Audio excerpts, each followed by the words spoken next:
Hey there, WIN community. We are back again. And you all know me. I'm Sarah Curcio. I'm the WIN programs manager and the New Jersey leader.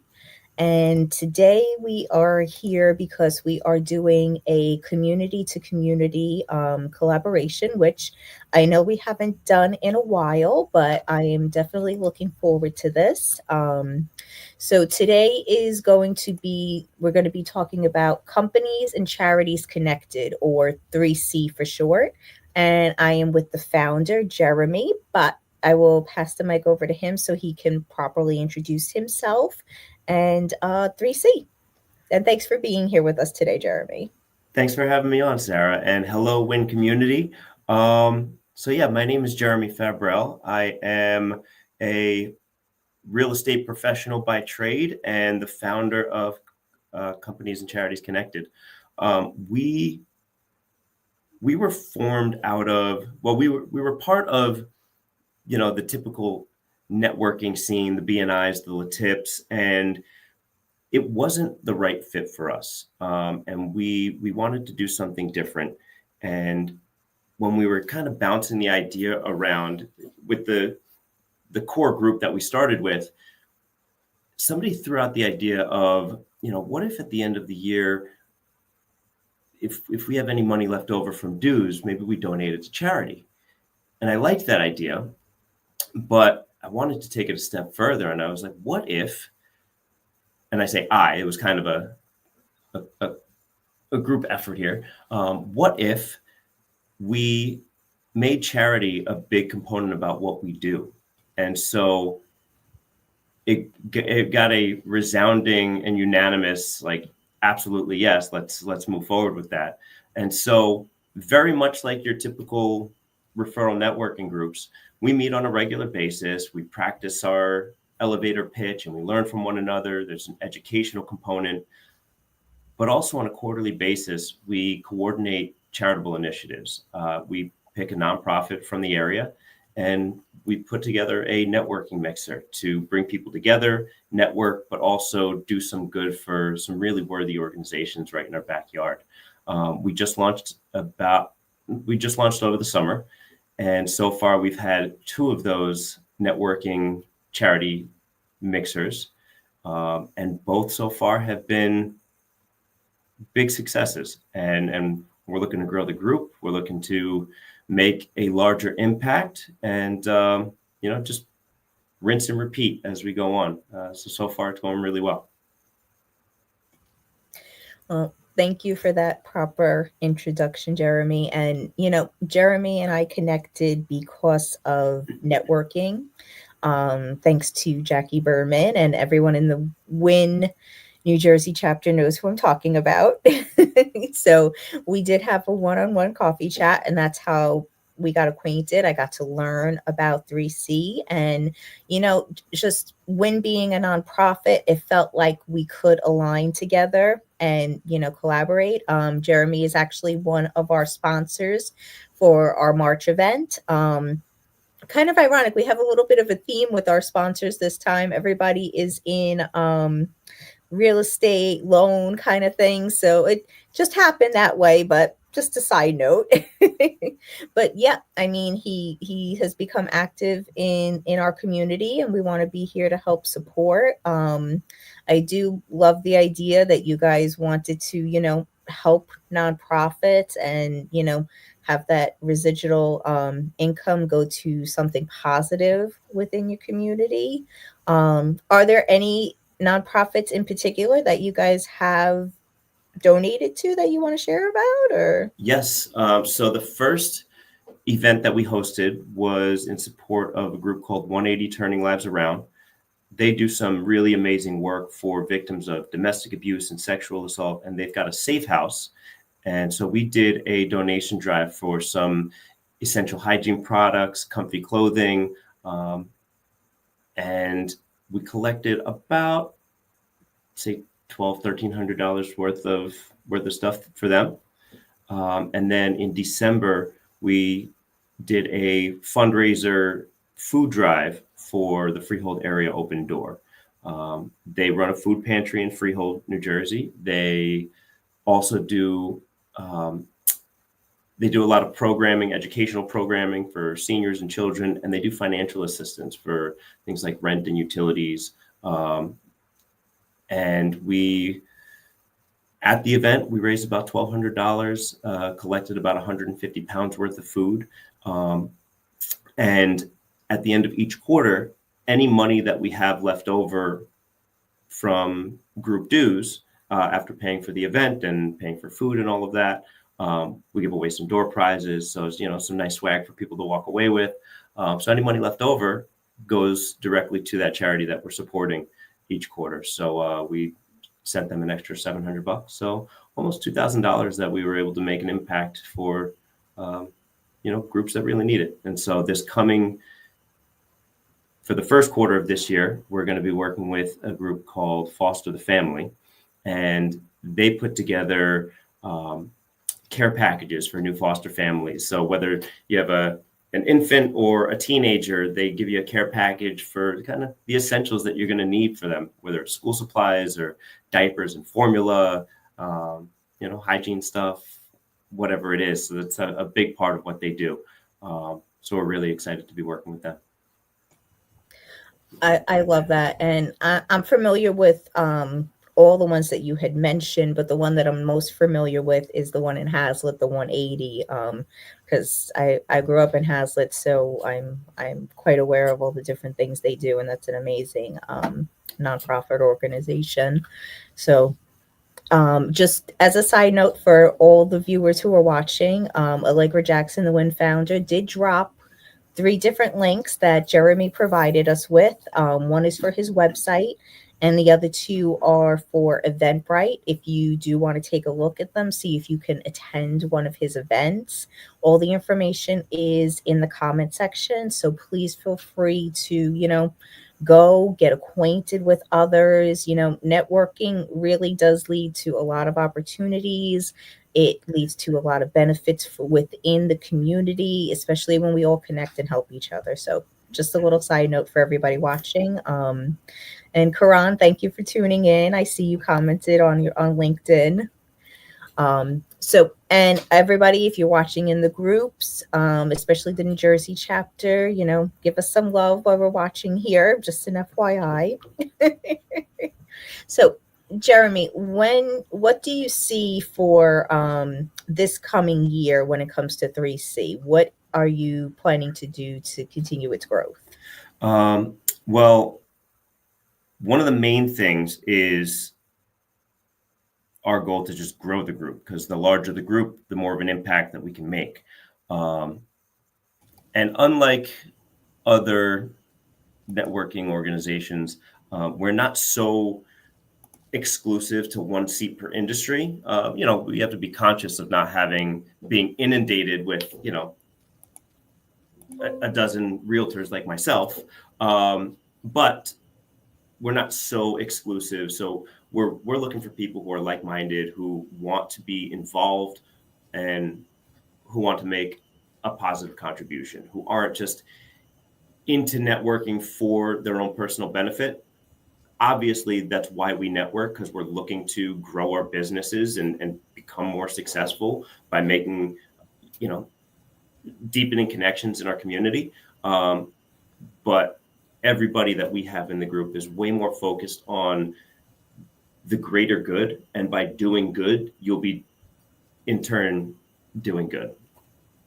I completely agree with that. And, it made me think of when we were having our conversation. Why don't you tell everybody your exact mission? Because I remember when you told me, I thought that was really great, because it really did help to bridge a gap.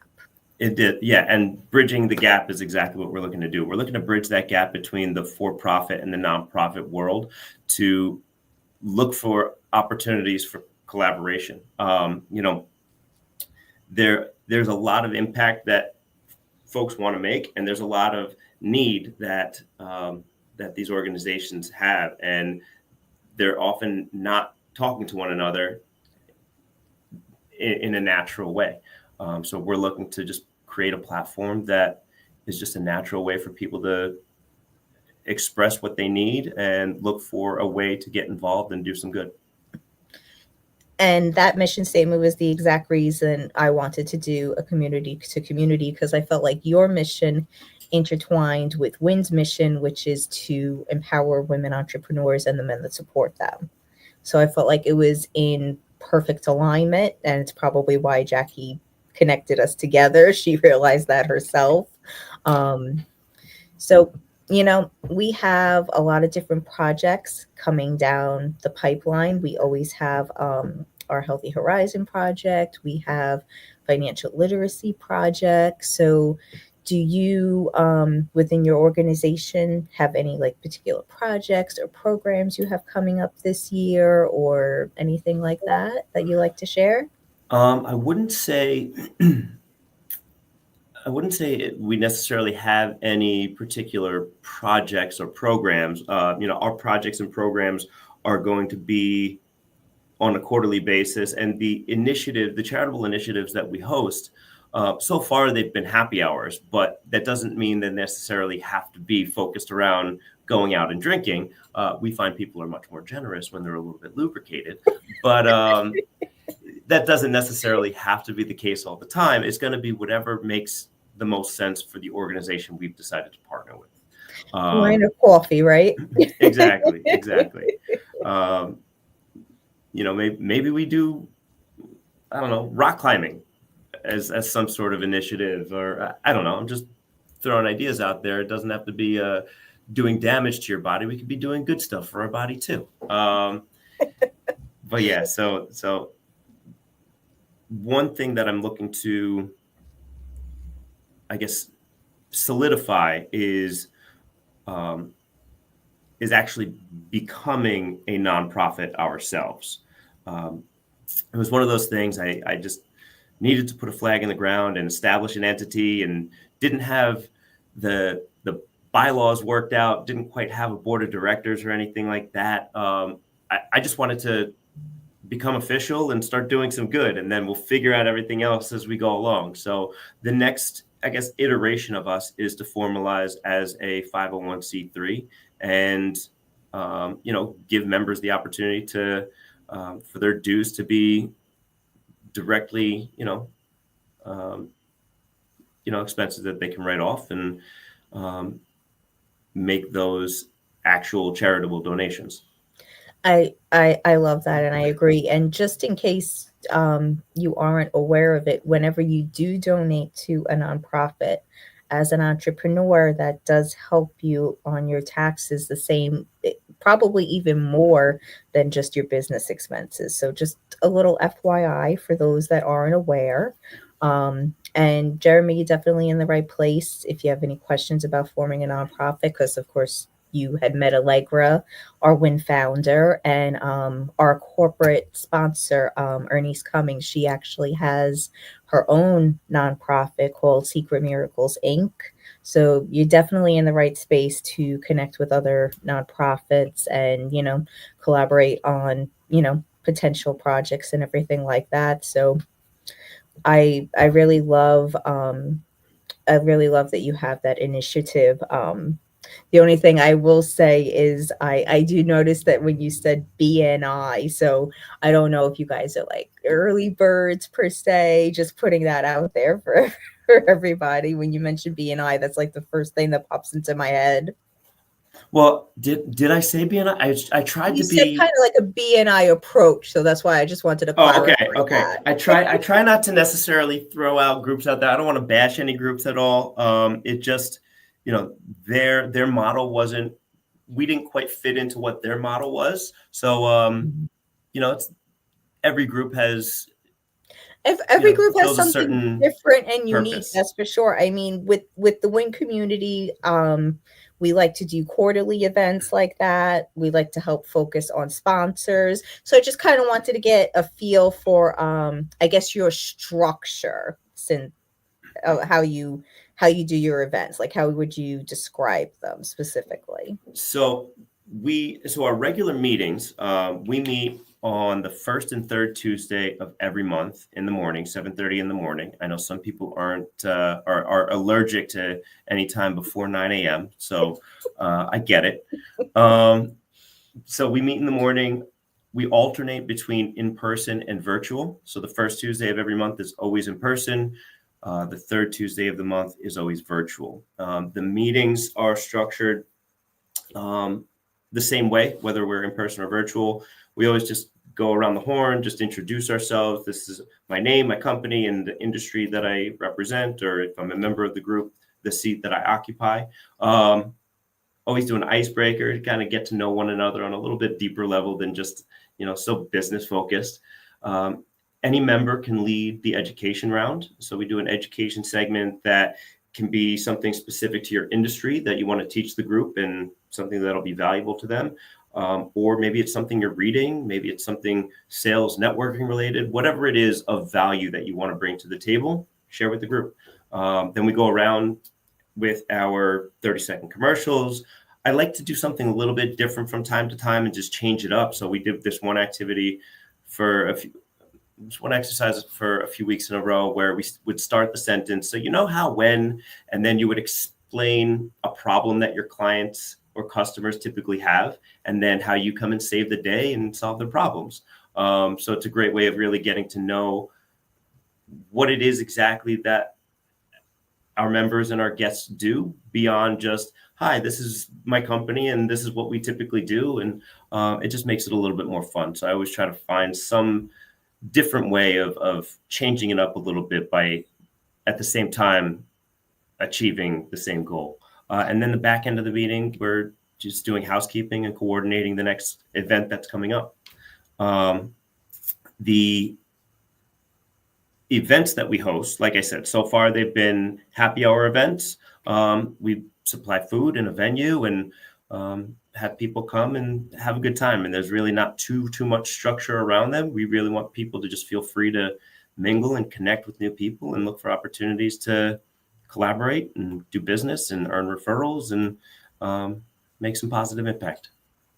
No, I love that. And I love that you do icebreakers as well, because I've gotten into them a little bit more over the last couple of years. So I've been incorporating them not into just virtual events that I've had, but I've also incorporated them into the in-person events, getting people just to kind of relax with simple questions like what's your favorite book, or if you had to teach something for 30 minutes without preparing, what would it be? Like simple things Ooh, like that. I'm stealing that one. It did spark a lot of conversation, that one, I have to say. Because it's surprising to hear what people will teach about. That's not necessarily what they're doing. So it's definitely intriguing. Um That's a good but one. it, I it, like to have fun with it. Sometimes we do something, that requires you to get a little bit vulnerable. yes. But I like to keep it fun too. Like we did a this or that throwdown a couple of months ago where it's like, are you a toilet paper over or toilet paper under kind of guy or girl? Oh, okay. Are you peanut butter and jelly on separate slices on the same slice? And I tried to come up with a bunch of different examples. It's fun. It gets a little contentious, but it was fun. It was all fun. I do like that you also mentioned kind of like where you said about teaching and educating. To me, I would say that's like kind of like a workshop, and the WIN community does that. So that might actually be another area that we can collaborate on going down the line, because Allegra is actually trying to get more people involved with workshops. Jackie is actually doing one. Not Maybe it is this weekend. I don't remember the exact date. I have to check my calendar, but she's doing one on identity theft. So that would definitely be another avenue that we can, discuss further if there's a specific topic you have in mind, or, a variety of different ones, whatever you think. But I think that would be another potential opportunity for us. Yeah, there's so much synergy between our groups, and absolutely, yeah. Let's workshop a bunch of different ideas, because there's so many different things that and avenues that we can take this. Yeah, most definitely. But do you want to let the community know any closing thoughts? We, like I said in the beginning, we're really looking to grow. We are. It's really incredible how easy it is to make an impact by just saying this is what you're going to do, picking a date, picking a venue, and then just inviting the world. And you meet so many great people, not just at our events, but on a regular basis at our meetings. We want to grow. We want to expand with the right kind of people who have a similar vision. And so if that sounds like you, if you want to make an impact and meet some great people to help you and your business grow, I think we're the right fit. I like that. So, anyone watching this live or even on the replay, if you are in the W.I.N, New Jersey, come on out and join Jeremy and 3C in person. Or if you're in our other chapters, Houston, Atlanta, you heard him, he has virtual events as well. So, no excuses. There are multiple opportunities. So, please comment below if you have any questions or if you want to check out the website. Allegra posted it there, and the Eventbrite is posted in the comment section as well. So yeah, we hope to see you guys soon, get to know you all. Jeremy, thank you again for joining me on this live, taking time out in your day. I really appreciate it. Thank you for having me. It was an absolute pleasure. Thank you. Of course. All right, everybody. We hope you enjoy your evening and stay tuned because we do have another community to community collaboration this Thursday with Rose for Queens of the Roundtable. So stay tuned. All right. Bye, everybody.